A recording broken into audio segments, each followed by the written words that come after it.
5절에서 27절까지의 말씀입니다. 에스겔 40장 5절에서 27절까지의 말씀, 구약성경 1214면에 있습니다.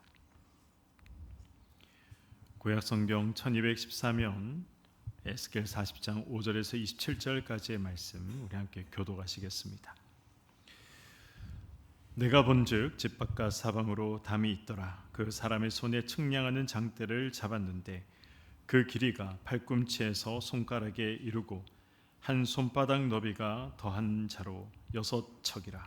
그 담을 측량하니 두께가 한 장대요 높이도 한 장대며 그가 동쪽을 향한 문에 이르러 층계에 올라 그 문의 통로를 측량하니 길이가 한 장대요 그 문 안쪽 통로의 길이도 한 장대며 그 문간에 문지기 방들이 있는데 각기 길이가 한 장대요 너비가 한 장대요 각 방 사이 벽이 5척이며 한쪽 문 통로의 길이가 한 장대요 그 앞에 현관이 있고 그 앞에 안문이 있으며 그가 또 안문의 현관을 측량하니 한 장대며 한문의 현관을 또 측량하니 8척이요 그 문벽은 2척이라.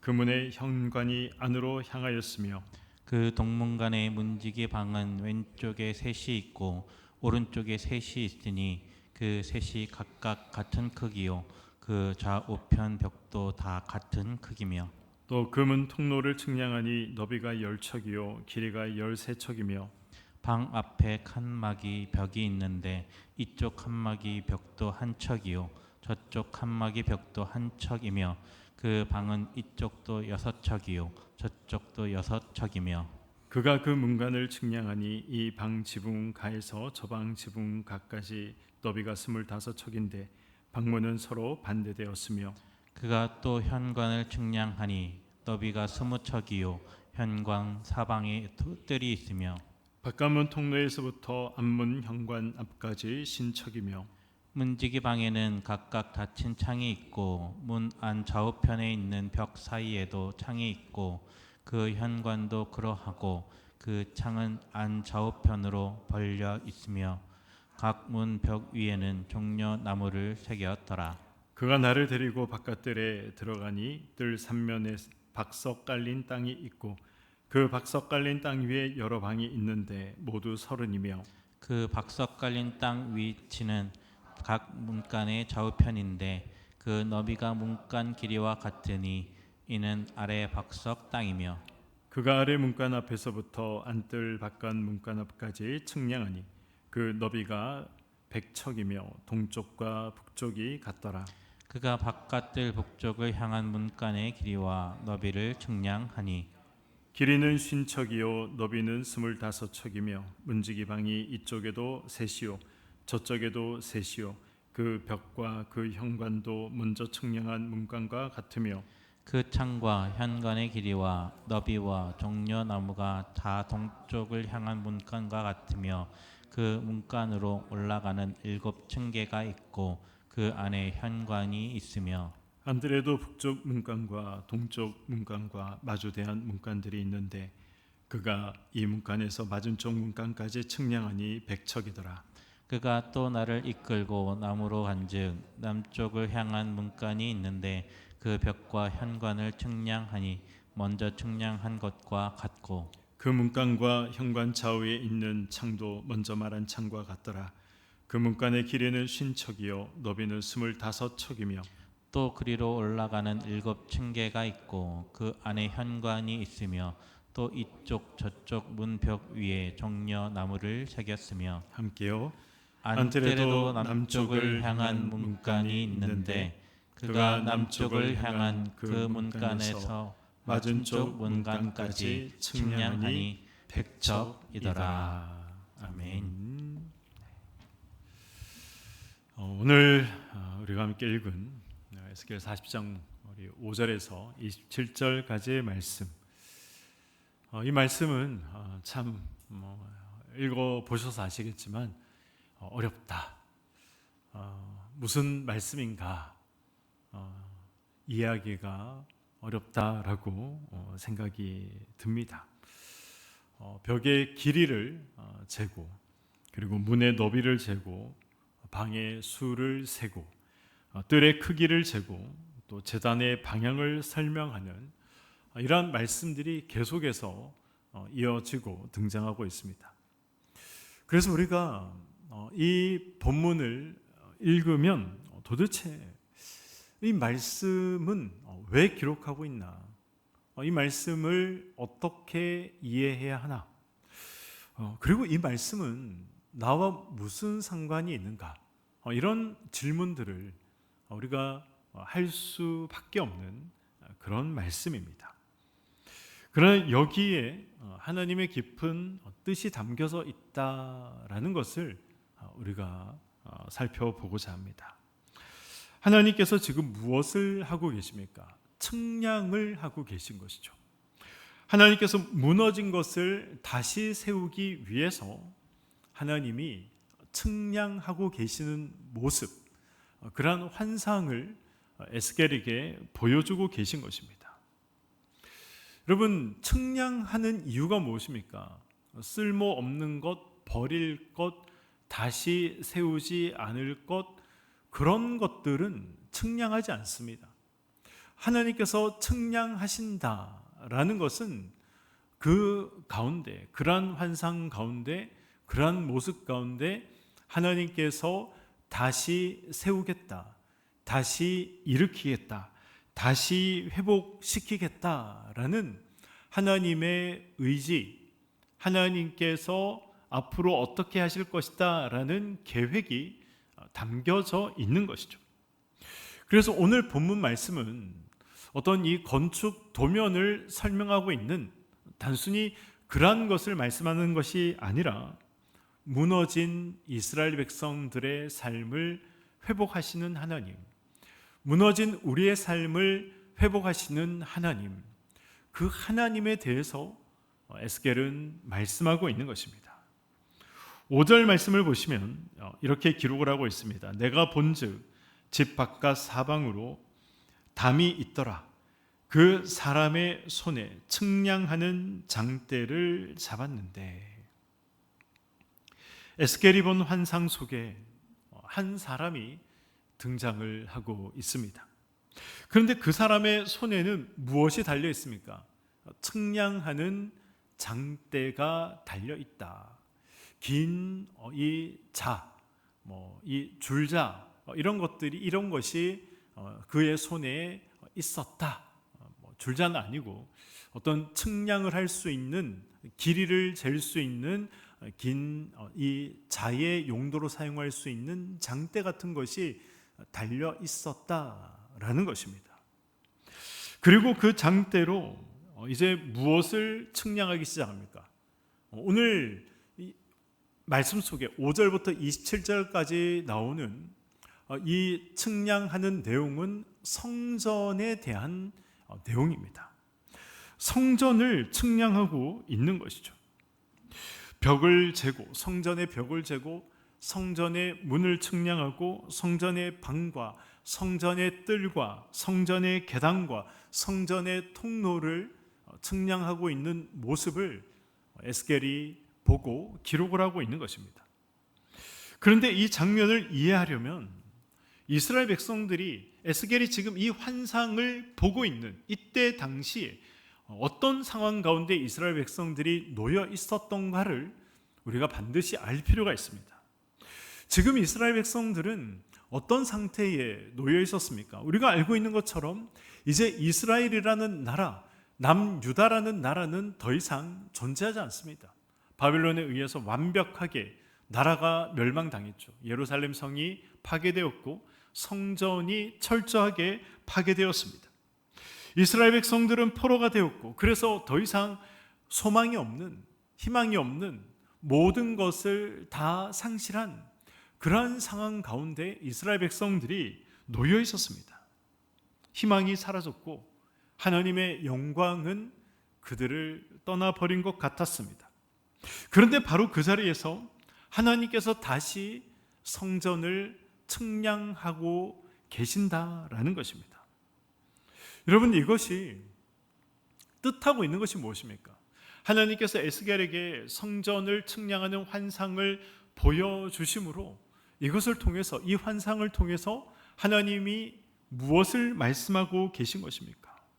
하나님께서 끝났다라고 말씀하지 않으면 끝난 것이 아니라는 것이죠. 사람들은 무너진 것을 봅니다. 예루살렘 성이 무너진 것을 보고, 성전이 무너진 것을 보고, 그리고 나라와 민족이 흩어지고 사라진 것, 폐허가 된 것, 그것을 봅니다. 그런데 하나님께서는 무엇을 보고 계십니까? 다시 일으켜 세우실 이 성전의 설계도, 도면을 하나님께서는 보고 계신 것이죠. 사람들은 무너진 현실을 보고 있었지만, 그러나 하나님께서는 다시 세우실 성전을 보고 계신다라는 것을 말씀하고 있는 것입니다. 우리가 이 무너진 집을 복구할 때 가장 먼저 하는 것이 무엇입니까? 우리가 무너진 것을 복구할 때 가장 먼저 하는 것은 정확하게 측량하는 것이죠. 기초가 얼마나 내려앉았는가, 벽이 얼마나 기울었는가, 어느 부분이 약해져 있는가, 어디를 허물고 어디를 다시 세워야 하는가. 우리가 이러한 것들을 알기 위해서 측량합니다. 대충 하지 않습니다. 정확하게 측량하죠. 하나님께서도 그렇게 하신다라는 것입니다. 하나님은 지금 어떤 이 감정적으로만 이스라엘 백성들을 회복시키겠다라고 말씀하고 계시는 것이 아니라, 지금 정확하게 보시고 정확하게 측량하시고 정확하게 하나님께서 계획하신 것들을 다시 세우겠다라고 말씀하고 계신 것입니다. 사랑하는 성도 여러분, 이런 하나님께서 보여주시는 모습, 이것이 바로 은혜인 것이죠. 우리는 은혜라는 단어를 떠올리면 어떤 것들이 떠오릅니까? 어떤 따뜻한 사랑, 하나님의 따뜻한 위로, 이러한 것들이 은혜라는 단어 속에 떠오르는 그런 이미지들 아닙니까? 용서, 우리의 흐르는 눈물을 닦아주시는 것, 괜찮다라고 말씀하시면서 나를 위로해 주시는 것, 이런 모습, 이런 사랑이 은혜라는 말을 들으면 떠오르는 그런 느낌이고 이미지입니다. 물론 그런 것들도 은혜죠. 그러나 하나님의 은혜는 거기서 멈추지 않는다는 것입니다. 하나님의 은혜는 무너진 것을 다시 세우는 능력입니다. 잘못된 것을 바로잡는 사랑이고, 흐트러진 것을 다시 질서 있게 세우고 바로잡는 것, 그것이 다 하나님의 은혜 속에 포함되어 있는 것이다 라고 말씀하고 있는 것입니다. 그러므로 하나님이 측량하신다, 하나님이 측량하신다라는 것은 물론 하나님의 심판을 의미하기도 하는 것이지만, 그러나 거기에는 심판의 의미만 담겨져 있는 것이 아니죠. 오히려 하나님께서 회복을 시작하신다라는 의미가 더 크게 담겨져 있는 것입니다. 버릴 집을 측량하지 않습니다. 포기한 건물을 측량하지 않습니다. 다시 세울 생각이 있기 때문에 측량을 하는 것이죠. 혹시 저와 여러분 가운데 내 인생은 지금 이제 돌이키기에는 너무 많이 깨어졌고 흩어졌고 무너졌다라고 혹시 그렇게 생각하는 분들이 계십니까? 내 자녀를 생각하니, 내 자녀가 지금 이제 하나님 앞에 돌이키기에는 너무 멀리 가버렸다, 그렇게 생각하는 분들이 혹시 계십니까? 오늘 말씀은 무엇을 우리에게 분명히 말씀하고 있습니까? 하나님은 무너진 자리, 깨어진 자리, 흩어진 자리, 그런 자리에서 다시 측량하는 분이다 라는 것을 말씀하고 있는 것이죠. 하나님이 아직 측량하고 계신다면, 하나님께서 아직 손을 대고 계신다면 끝난 것이 아니다. 여전히 소망이 있고 여전히 희망이 있다. 이 사실을 말씀하고 있습니다. 본문을 읽어보면 모든 것이 매우 정확하게 측량되고 기록됩니다. 길이와 너비와 크기, 방의 수와 계단의 방향과 들의 구조가 세밀하게 기록되어 있습니다. 하나님께서 대충 하지 않으신다는 것이죠. 정확하게 측량하십니다. 왜 그렇게 하나님이 정확하게 측량하십니까? 회복에도 기준이 있기 때문에 그렇습니다. 측량은 기준 없이 할 수 없는 것이죠. 측량할 때에는 기준이 있어야 됩니다. 무엇이 반듯한지, 무엇이 삐뚤어졌는지, 무엇이 모자라고 무엇이 넘치는지 알기 위해서는 명확한 기준이 있어야 하는 것이죠. 마찬가지로 하나님께서 우리를 측량하신다는 것은 하나님의 기준으로 저와 여러분의 삶을 보신다라는 것입니다. 문제는 무엇입니까? 문제는 우리는 항상 다른 기준, 하나님의 기준으로 나를 보는 것이 아니라, 하나님의 기준으로 다른 사람을 보는 것이 아니라 항상 나의 기준, 항상 사람의 기준으로 판단한다는 것입니다. 그래서 우리가 늘 비교하지 않습니까? 나는 그래도 저 사람보다는 그래도 난 신앙생활 잘 하는 것 같아. 난 저 사람보다는 그래도 믿음이 어느 정도 있는 것 같아. 이 정도면 저 사람보다는 신앙생활 잘 하는 것 같아. 요즘 세상에, 요즘 교회 다니는 사람들 중에 그래도 나 정도 신앙생활 하면 썩 잘하는 것 같아. 이런 생각들을 우리가 하며 살아갑니다. 그 기준이 무엇입니까? 사람을 보고 이 상대적으로 기준을 삼아 평가하는 것이죠. 그러나 하나님의 측량줄은 옆에 있는 사람을 보고 평가하고 비교하는 그런 상대적인 기준이 아닙니다. 하나님 자신이 기준이시죠. 레위기 11장 45절을 보시면 내가 거룩하니 너희도 거룩하라 라고 말씀하지 않습니까? 하나님께서 거룩의 기준을 설정해 주셨습니다. 그 거룩의 기준이 무엇입니까? 하나님이 거룩의 기준이죠. 너희들이 거룩해야 하는데 나만큼 거룩해야 된다. 거룩의 기준은 나다 라고 하나님께서 이미 명확하게 말씀해 주셨습니다. 하나님 자신이 기준이시죠.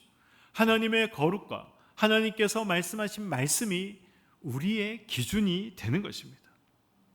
그래서 하나님의 기준 앞에 서면 사실 우리가 할 말이 없습니다. 이사야 6장을 보시면 이사야가 성전에서 하나님을 배웠을 때, 하나님의 임재를 경험했을 때 이사야가 가장 먼저 했던 말이 무엇입니까? 화로다 나요 망하게 되었도다. 이 말을 가장 먼저 하지 않습니까? 그리고 이어서 무엇을 이야기합니까? 나는 입술이 부정한 사람이요 라고 이야기를 합니다. 여러분, 이사야가 왜 이런 고백을 합니까? 왜 망하게 되었다? 왜 나는 입술이 부정한 자다? 이런 이야기를 왜 합니까? 하나님의 거룩 앞에 서보니 자기 입술의 부정함이 다 드러났다라는 것을 보았기 때문에 그런 것이죠. 그럼 이사야 선지자지 않습니까? 선지자 중에 선지자라고 말할 수 있는 이사야 선지자도 하나님 앞에 서고 보니까 망하게 되었다. 나는 입술이 부정한 자다. 이런 고백을 했다는 것입니다. 하물며 저와 여러분들은 말해 못하겠습니까? 하나님 앞에 서면 우리도 다 동일한 이런 고백을 할 수밖에 없다는 것이죠. 하나님의 영광 앞에 서고 보니 나의 행위가, 나의 삶의 자리가 더러움밖에 없었구나 라는 것이 드러난다는 것입니다. 하나님의 말씀 앞에 서면 드러나게 되는 것이죠. 내가 얼마나 기도를 게을리 했던 사람인가. 기도 없이 살아갔던 사람인가? 얼마나 돈을 사랑하며 그러지 않은 척하며 살아갔는데 하나님 말씀 앞에 서보니 내가 얼마나 돈을 사랑하며 살아갔던 사람인가? 얼마나 사람의 눈치를 보며 살았던 사람인가? 얼마나 예배를 형식적으로 드리며 살았던 사람인가? 얼마나 자기 중심적인 신앙생활을 하며 살아갔던 사람인가? 다 드러난다는 것입니다. 중요한 것은 하나님이 그것을 왜 드러내시는가? 하나님께서 그것을 왜 보여주시는가? 드러나게 하시는가 하는 이유입니다. 하나님은 드러내시는데 왜 드러내십니까? 버리기 위해서 드러내시는 것이 아니라는 것이죠.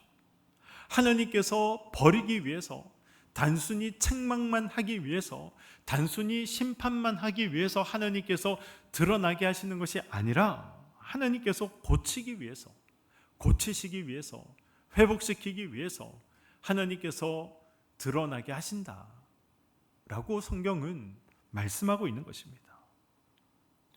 이사야에게도 하나님은 죄만 지적하고 끝내지 않으셨습니다.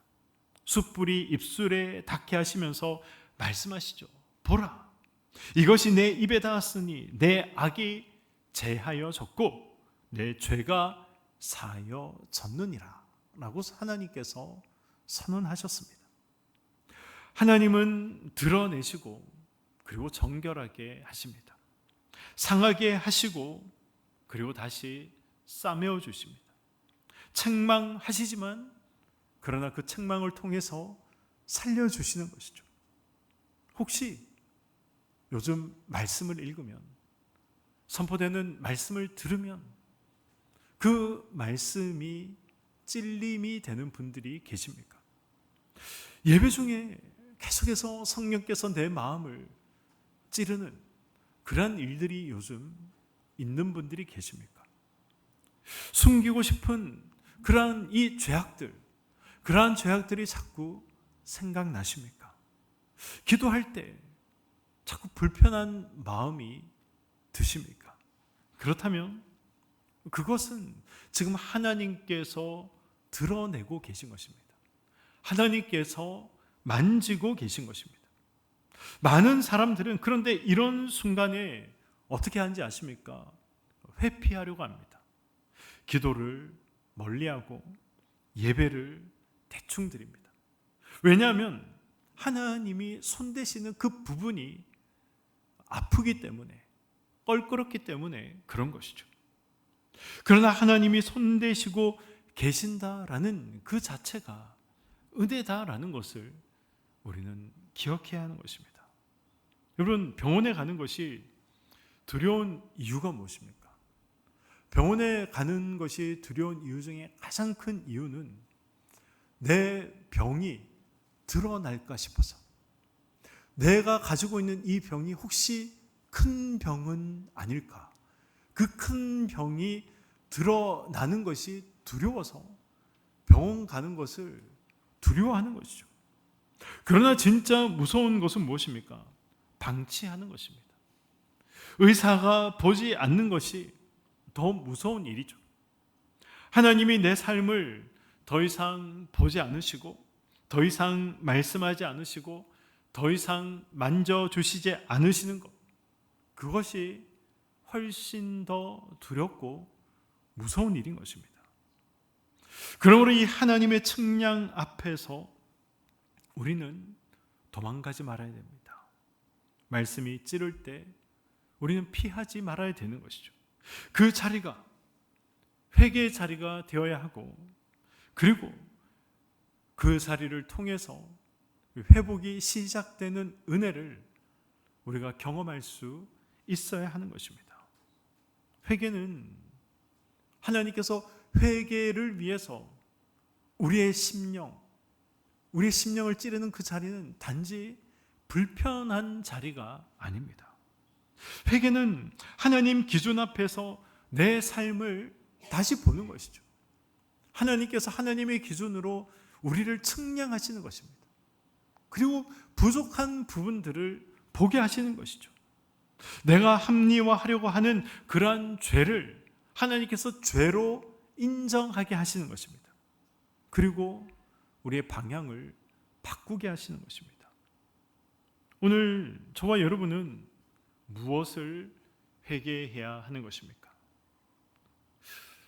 입술의 죄입니까? 하나님 앞에 예배는 드리지만 메마른 심령으로 드리는 예배입니까? 용서하지 못하는 미운 마음입니까? 아니면 하나님보다 사랑하는 그 무엇입니까? 하나님의 측량줄이 내려올 때 우리가 도망가지 않아야 됩니다. 그 자리가 바로 은혜의 자리고 다시 우리가 세워지고 회복될 수 있는 자리다라는 것을 우리가 기억해야 할 것입니다. 오늘 본문을 자세히 보시면 하나님은 성전을 굉장히 세밀하게 측량하시죠. 왜 이렇게 자세하게 하나님께서 측량하십니까? 하나님은 질서의 하나님이시기 때문에 그렇습니다. 창세기 1장을 보시면 태초에 세상은 공허하고 혼돈 가운데 있었다라고 성경은 기록하고 있습니다. 그런데 하나님께서 그 혼돈 자체로 그냥 내버려 두지 않으시죠. 빛과 어둠을 하나님께서 나누시고 궁창 위의 물과 궁창 아래의 물로 나누시고 그리고 바다와 육지로 하나님께서 나누셨습니다. 하나님께서 뒤섞여 있는 것들을 하나님이 구별하시고 혼란 속에서 질서를 세우시고 무질서의 경계를 하나님께서 두셨습니다. 하나님의 창조는 질서를 세워나가는 그러한 역사였습니다. 에스겔 40장의 측량도 마찬가지죠. 하나님은 무너진 곳에 하나님께서 다시 질서를 세우셨고 폐허 위에서 하나님의 질서를 지금 다시 그리고 계신 것입니다. 우리 삶의 무너짐도 대부분 여기에서 시작이 됩니다. 여러분, 우리가 하나님 앞에서 신앙이 무너지고 믿음이 무너지고 우리의 결단이 무너지는 것이 하루아침에 우리가 무너지는 것처럼 보이지만 그렇지 않습니다. 사실은 이 작은 무질서가 쌓이고 쌓여서 하나님 앞에 우리의 신앙이 무너지고 우리의 믿음이 무너지는 것이죠. 기도를 조금씩 미루기 시작합니다. 예배를 우리가 조금씩 가볍게 여기기 시작합니다. 회개해야 할 일들을 우리가 계속해서 늦추기 시작합니다. 작은 거짓말부터 우리가 하나씩 합리화하기 시작합니다. 미움을 품고도 사람이 이 정도 미움의 마음 다 가질 수 있지 라고 생각하면서 그 미움의 마음을 품고 살아갑니다. 그러다가 보면 어느 날 예배를 드리는데 예배의 감격이 없는 나를 발견하게 되는 것이죠. 봉사는 하고 있는데 교회에서 열심히 땀은 흘리고 있는데 마음속에 사랑은 식어버린 것을 발견하게 되는 것입니다. 교회는 다니고 있는데 교회는 내 옆에 위치하고 있는데 건물은 내 옆에 있는데 그런데 하나님은 멀게 느껴지는 그러한 신앙생활을 하게 되는 것입니다. 하나님은 바로 이런 상태를 그냥 두지 않으시는 것이죠. 왜냐하면 저와 여러분이 하나님이 거하시는 성전이기 때문에 그렇습니다. 고린도전서 3장 16절은 이렇게 말씀합니다. 너희가 하나님의 성전인 것과 하나님의 성령이 너희 안에 계시는 것을 알지 못하느냐. 6장 19절도 말씀합니다. 너희 몸은 너희가 하나님께로부터 받은 바 너희 가운데 계신 성령의 전인 줄을 알지 못하느냐. 너희는 너희 자신의 것이 아니라고 말씀합니다. 저와 여러분은 하나님이 거하시는 하나님의 영이 거하시는 성전이고 하나님은 자신의 성전을 방치하지 않으십니다. 그래서 하나님께서 측량하시는 것이죠. 저와 여러분이 보내고 있는 흘려보내고 있는 시간을 측량하십니다. 우리의 말을 측량하시고, 우리의 관계를 측량하시고, 우리의 예배를 측량하시고, 우리의 중심도 하나님께서 하나님의 잣대로 측량하시는 것입니다. 그래서 하나님의 집답게, 하나님이 거하시는 성전답게 하나님께서 회복하시는 것입니다. 하나님은 단지 여기가 틀렸다, 여기가 무너졌다, 그렇게만 말씀하는 분이 아니시죠. 측량하시고 다시 쌓으시고 세우시고 배열하시고 구조를 만들어 가시는 분이십니다. 하나님은 무너진 것만 지적하시는 분이 아니라 다시 어떤 모습으로 세울 것인가, 그것을 보여주시는 분이 하나님이십니다. 그리고 이것이 오늘 이 말씀이 저와 여러분들에게 그래서 위로가 되는 말씀이죠. 우리는 우리 자신을 볼 때 참 답답할 때가 있지 않습니까? 실패한 모습, 하나님 앞에서 또 신앙적으로도 실패한 모습, 그러한 모습들을 보면 나는 왜 이 모양일까? 나는 왜 제대로 신앙생활을 하지 못할까? 그리고 개인의 모습뿐만 아니라 또 우리 가정의 모습을 보면 왜 우리 가정은 이럴까? 왜 우리 가정은 이렇게 힘들까? 왜 우리 자녀들은 이런 모습으로 살아갈까? 그렇게 생각을 할 때가 있습니다. 그래서 이제 소망이 없는가? 희망이 없는가? 그러나 하나님은 무엇을 지금 말씀하고 계십니까? 하나님은 실패만 보지 않으신다는 것이죠. 하나님은 그 무너짐 속에서 회복의 설계도를 하나님께서 그리고 계신다라는 사실을 하나님께서 보여주고 계십니다. 다 무너진 예루살렘 성, 다 무너진 예루살렘 성전, 멸망해 버린 나라와 민족, 그래서 아무것도 남지 않은 이스라엘 백성들 가운데 하나님께서 다시 설계도를 그리고 계시는 이 장면을 에스겔에게 보여주고 계시지 않습니까? 이것이 단순히 이스라엘 백성들에게만 해당하는 것이 아니라 저와 여러분들에게도 해당하는 말씀입니다. 다 무너진 나의 삶처럼 보이는 이 삶 속에, 나의 가정 속에, 내가 살아가고 있는 나의 삶의 터전 가운데 하나님은 다시 회복의 설계도를 그리고 계신다라는 이 사실을 잊지 마시기 바랍니다. 우리 가정을 돌아보니 관계가 깨어져 있을 수 있죠. 부부의 관계가 깨어져 있을 수 있고, 그리고 자녀와의 관계가 깨어져 있을 수 있습니다. 그러나 하나님은 끝난 것으로 보지 않으십니다. 우리 신앙이 메말랐고 기도가 끊어졌고 그래서 우리의 믿음이 깨어진 것처럼 보일 수 있습니다.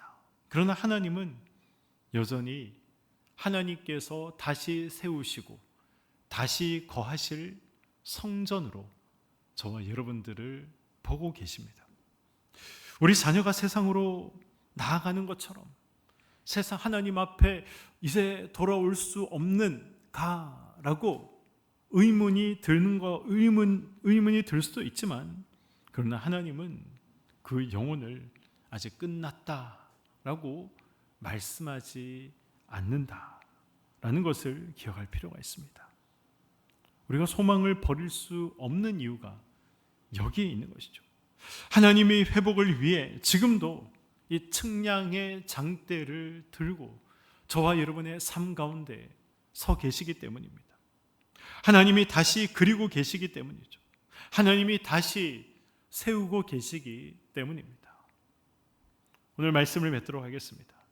하나님은 이 무너진 성전 앞에서 한숨만 쉬는 분이 아니셨습니다.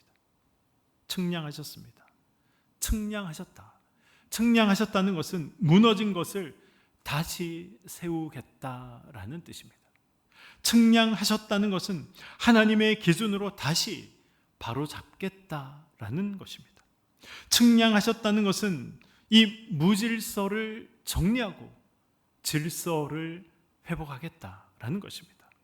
측량하셨다는 것은 아직 하나님의 사랑과 하나님의 관심을 거두지 않으셨다라는 것입니다.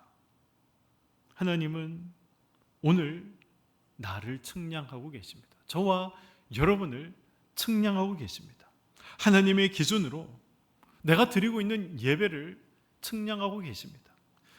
나의 입술을 측량하고 계시고, 내가 오늘 소비한, 내가 오늘 사용한 시간, 나의 중심, 하나님께서 측량하십니다. 하나님께서 왜 그렇게 하십니까? 하나님이 저와 여러분을 부끄럽게 하려고 측량하시는 것이 아니라 다시 살리려고, 무너진 곳이 있으면 다시 세우려고, 회복하려고 하나님께서 측량하시는 것입니다. 그러므로 이 하나님의 측량 앞에서 도망하지 말고 말씀이 나를 찌를 때 물러서지 마시기 바랍니다. 회개가 일어나는 그 자리, 하나님이 측량하시고 우리를 찌르시고 다시 부르시는 그 자리에서 하나님의 은혜는 다시 시작되는 것입니다.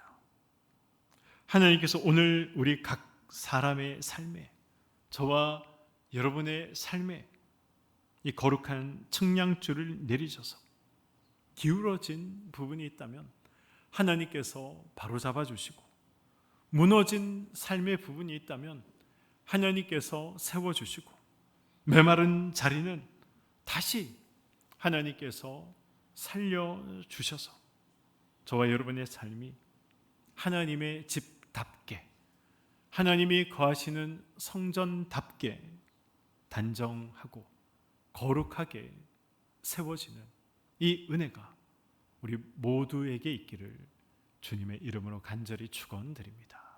아멘.